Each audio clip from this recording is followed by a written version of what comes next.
Mr. President, a leading global economist just did a 180 and says your tariff plan, you may have outsmarted everybody with it. What is your message?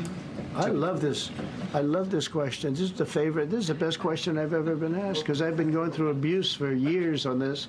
But Mr. Because as you know, we're taking in hundreds of billions of dollars, no inflation whatsoever. But Mr. President, what is your message to critics who think your tariff plan will cause a recession? I think they should go back to business school. It's so obvious. It's so obvious. I mean, we're taking in billions and billions of dollars from China and a lot of other countries. We took in. I had a call from somebody in the House and a high official. Sir, we have a problem. We don't know what to do. The books are a mess. I said, what do you mean by the books? The books, the money coming in. It's so terrible. I figured, oh boy, what's this? I don't like this question. I said, so what seems?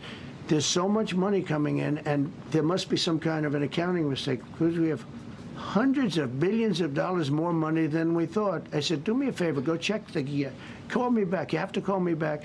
Check the tariff column. He calls me back 2 hours later, says, you're right. We took in $88 billion in tariffs. They have so much money coming in. But more important than the money coming in, we have companies coming in, factories coming in, auto plants being built. AI is being built here instead of being built all over Europe and Asia. We have all of it. We have over $15 trillion, just about, Scott. I think we're right about that number. We went to Saudi Arabia. We went to Qatar. We went to UAE. Very smart people, very smart leaders, great leaders. And we took in $5.1 trillion just there. Without the tariffs, I mean, they also liked a thing called November 5th, November 6th, and November 7th. That was a very good little period of time. It's called the presidential election. You know, you used to have one-day election. Now you have it go over it. But even if you just took that little period, because it was pretty obvious it was going to be a landslide. And they like that, but they love the tariffs. I had Texas Instruments come in the other day, big company, and he said, we're putting in $60 billion into new plants and new equipment, new everything. Sir, you're going to keep the tariffs, aren't you? Because if I ever took the tariffs off, and we are going to absolutely keep it. And they're worried that somebody that, like this communist from New York, someday gets elected. I can't believe that's happening. That's a terrible thing for our country, by the way. He's a communist. We're going to go to a communistic state. That's so bad for New York. But the rest of the country is revolting against it. But if somebody got elected, they're afraid that if this was taken off, well, we're going to guarantee it's never going to be taken off. And again, we're taking in think of this, hundreds of billions of dollars.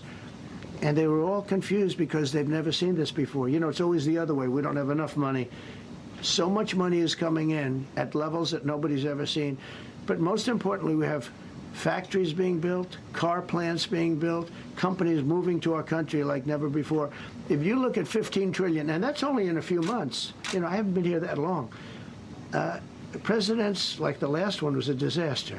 He's the worst president in the history of our country, by the way. What he did on our border can never, ever be forgotten. To me, that's the worst of all the things. And he's done some terrible things, grossly incompetent. Nobody knew it was him because I don't think it was him. I think it was whoever was controlling the auto pen.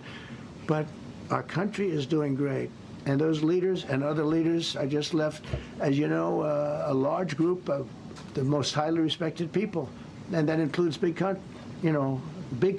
When you look at Germany and France and Spain, although Spain didn't come through, but they will.